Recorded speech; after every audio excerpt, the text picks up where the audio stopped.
Carl Hume spoke about this interesting phenomena, retrogressive restoration of the persona. We're going to talk about it. We're also going to talk about value responsibility versus low life, low vibrations within the universe. We're also going to talk about the young liberal versus the young conservative. We're going to talk about that, see how it affects them, how they look at the world, see how things go on, how they see things. We're also going to talk about the Peter Pan syndrome. Very important. It's going on right now, nowadays. We'll talk about what that means and how it affects young men and how it affects young women at the same time. Let's talk about it. I'll see you guys on the inside.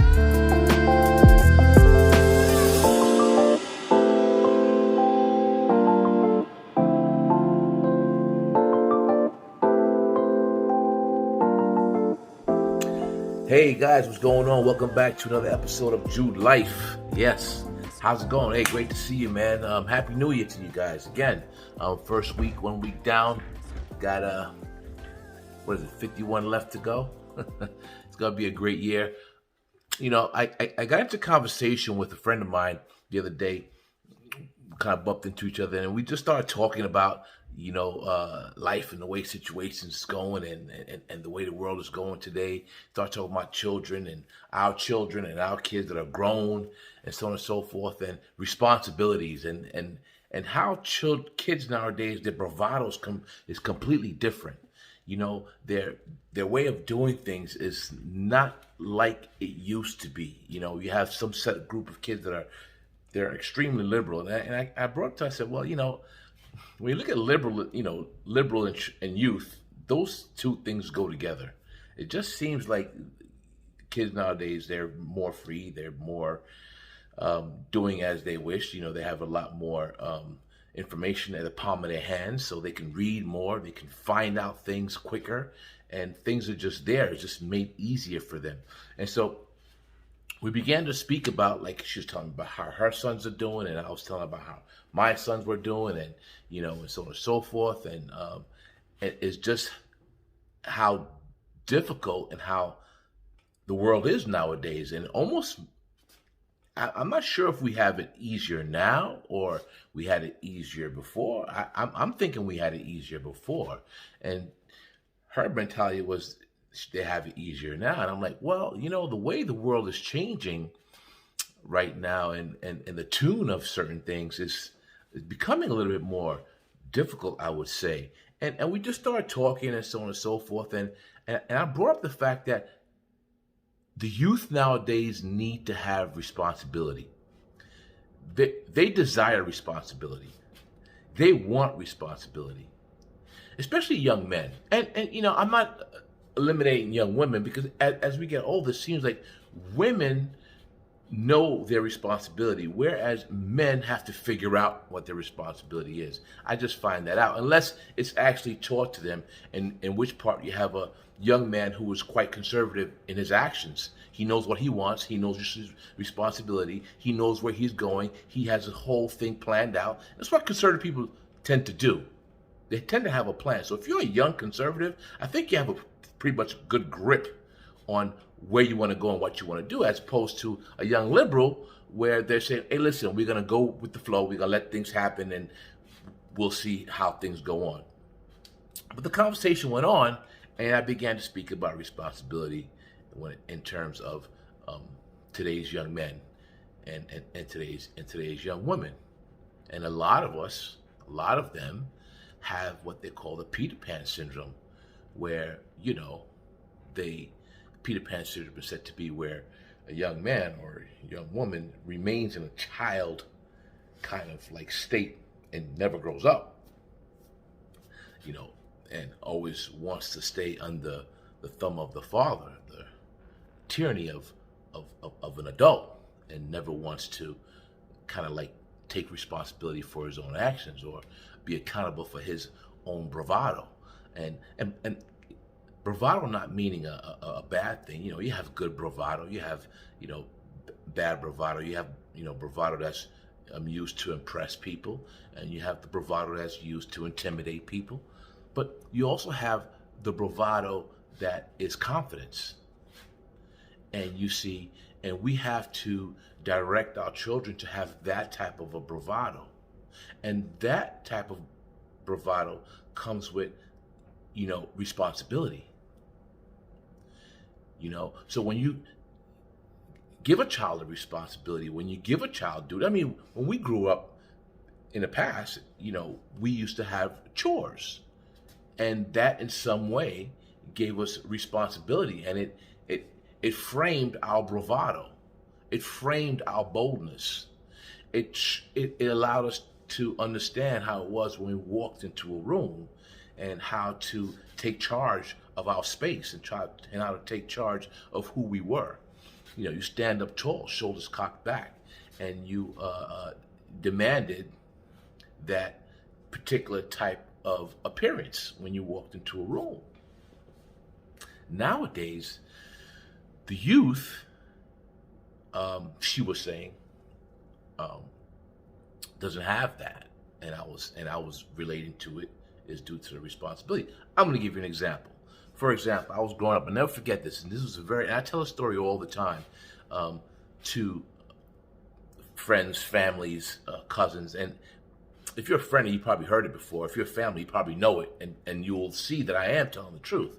I was 14 years old at the time. It was a summer. I was finishing ninth grade, going to sophomore year in high school. My father decided to redo the entire walkway and driveway in the house. Okay, so, and we weren't poor. We had the money to hire a mixer, have a big truck come in, break up the ground, and pour the cement, smooth it out. The job could have been done 3-4 days, maybe a week. He decided that he and I would do the job. So we broke up the concrete by hand, sledgehammer, pick. We broke it up to little rocks. We bought the sand mix, we bought the cement mix, and we made our own sand and cement mix, put the metal grates down on the floor, and we did the job. It took me the entire summer to redo the whole driveway and the walkway going from around the house the entire summer. Oh man, I was tight. I was pissed. Couldn't understand why this guy was doing this. Thought he was cheap. Thought he was just trying to save a buck. But he was showing me a lesson. He was showing me a lesson of tenacity. He was showing me a lesson of, and I didn't realize that till I was then 21, 22. The importance of that lesson. Tenacity, hard work, responsibility. You said you're going to do something, so we're going to have to do it. And nowadays, the youth desires that. They desire that same sort of responsibility. For crying out loud, pick up a load, bend your knees, lift the boulder, carry your weight. They need that. And the parents, we are not structuring them to go out into the world with that type of bravado. Carrying your own weight. Lifting the heavy part of the desk for once in a while. Once in your lifetime, lift the heavy part of the desk. See, right there, that will create a certain character, accountability. It'll allow that young man or young woman to know his place in the universe as a place of power, as a place of ability, being able to do something. These are things that colleges aren't going to teach you. These are things that I learned in ancestry. So it's our duty as an elder to provide that information. So if any one of you are listening to this, whether it be a grandparent, a father, or uncle, or aunt, This is the type of thing that you should be doing now, especially now, right now, in the way the universe is going. Not to say it's going a bad way, but you need to keep that constructive frame and pass it on. The same constructive frame that you've had to pass it on. Or else you're going to be growing up, you're going to be handling a lot of young men with the Peter Pan syndrome. Now, why am I focusing on that? I'm focusing on that is because then what's left for the young, intelligent women who know their responsibility and who's looking for that man? They don't want a child. What is happening to that young woman as she grows up and she's in search of a mate, a partner, someone to create with, someone to move forward in life with,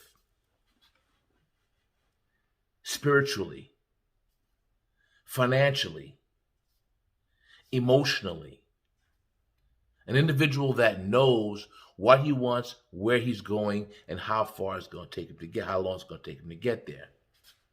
We're going to end up with a bigger problem later on. You see, what happens in the Peter Pan syndrome is you have a young man now who's 18, 19. Now, I understand you're 18, 19, you're still young. That's fair to say. You don't know everything. So you're going to run to your parents, or you're going to run to your mentor, or you're going to run to the person that's going to bridge that gap between what you know and what you don't know. And that's fine. But if you do not remove yourself from that event, picture you say, 25-year-old young man, 25-year-old young woman saying, well, how are things going? Things are going the same way they were when I was 22.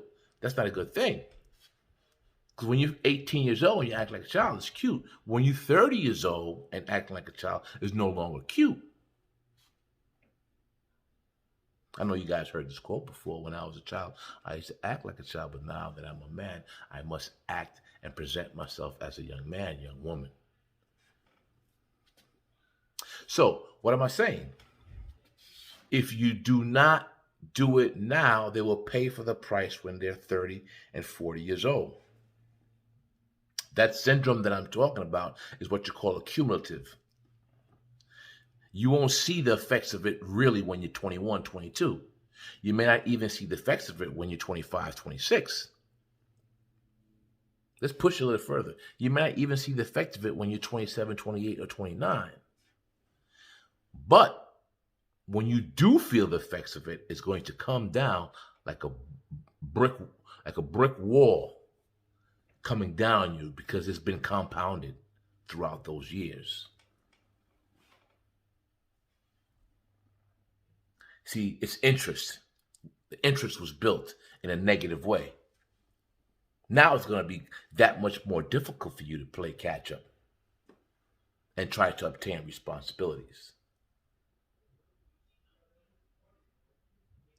Carl Jung. Now, Carl Jung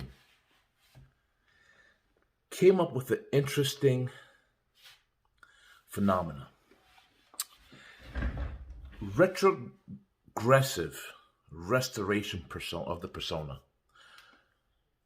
So what that means is that we take a big leap forward and we can't catalyze ourselves into a new identity.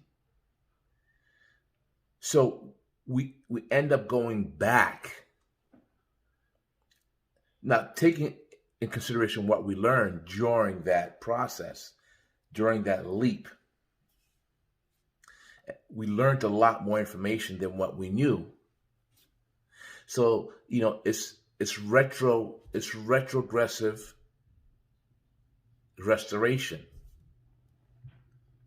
And so we're not able to catalyze into that new identity. So taking all that we've learned, we still fall back into that small cocoon of who we were, that safe place, stunting our growth. Even though we've learned, And even though we've taken those steps, we're still not able to move forward with that bravado, never allowing us to grow. And that's where you get that syndrome where a young man can never grow up to be a man. He falls into that Peter Pan syndrome. He's never been able to get through or crack that cocoon. He continues to go back into it. So Carl Jung had an interesting phenomena when he thought about that retrogressive persona and the way he depicted it and the way he labeled it. And so you have women that are finding out that there are still men that are coming into relationships not knowing certain things, basic things. Because all their lives, someone has been feeding them, someone has been taking care of them, someone has been allowing them to do certain things that they shouldn't be doing as adults. And, if that's you, then, well, you need to change that because, people can't be responsible for your actions anymore. You got to learn to pick up the heavy end of the desk now. It's time for you to at least move the desk. Prove to yourself that you have strength in that way and take it from there. That's the least you can do. Because then that brings about purpose, that brings about a reason, that brings about a great deal of things in today's life. That's what life is about. Life is about that responsibility. Life is about the type of bravado you carry out into the world and how people see you. This is what it's about. I appreciate you guys coming through once again. It's a Jude Life episode. And what I'm here to do is to show you different viewpoints. That's all it is. See where what I say can assist you, can help you, can guide you.